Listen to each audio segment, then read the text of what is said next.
Hey, everybody. Today, I want to tell you about my story, how I ended up here, and why I'm creating the content that I've been creating. Most of you don't know much about my background. I never went to school for audio engineering. I've never worked professionally in the audio space. I haven't worked in studios. I made my living in facility maintenance. I worked everywhere from bowling centers and casinos to retirement communities, and I was working at an ear protection manufacturer until COVID hit, and I was put on furlough.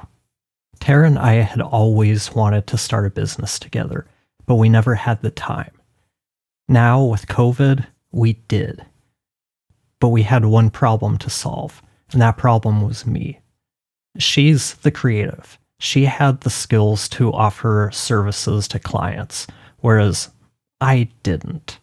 I could help with the business management, but we still needed a way that I could help with client work and bring in additional income. Somehow she came across the idea of podcast editing, and here we are now. Like many of you, I'm almost entirely self-taught. As a lover of music and sounds, I picked up a G4 Mac and Emagic's Logic 5 in 2002. I read everything that I could about production, engineering, and recording. And remember, back in 2002, YouTube and online courses didn't exist. The best we had was the Mixerman Chronicles. So all I had were books and magazines to help teach myself. I understood the concepts, but I always felt like I was sort of flying blind. Reading about audio and knowing that I'm doing things right is tricky. Fast forward 18 years to bring us back to COVID times. I'm trying to learn about podcast editing, and I quickly realized that music production is a completely different world from music production. The tools and the concepts are the same, but the way we apply it is completely different. I struggle to transform those concepts into competent skills, so I turned to the internet for help, like many of you have. In 2020, there really wasn't much content about podcast editing. The stuff that was out there was very basic in nature. I'd already understood how to use my DAW and the basics of editing. I ended up enrolling in Chris Curran's podcast engineering school. This is the only audio education I've taken. And honestly, most of it was a review of stuff I already knew. But it wasn't all for nothing. There were enough little bits here and there about the nuances that were worth the price of admission for me. It helped me speed up the learning curve to feel confident in offering services, and a couple of my first clients actually came from Chris.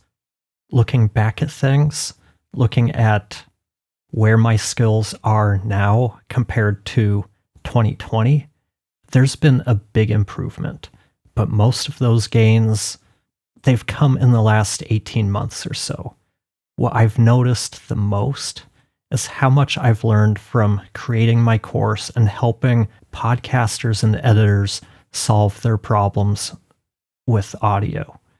Setting aside time to try different things out or learning a new plugin have helped me quite a bit.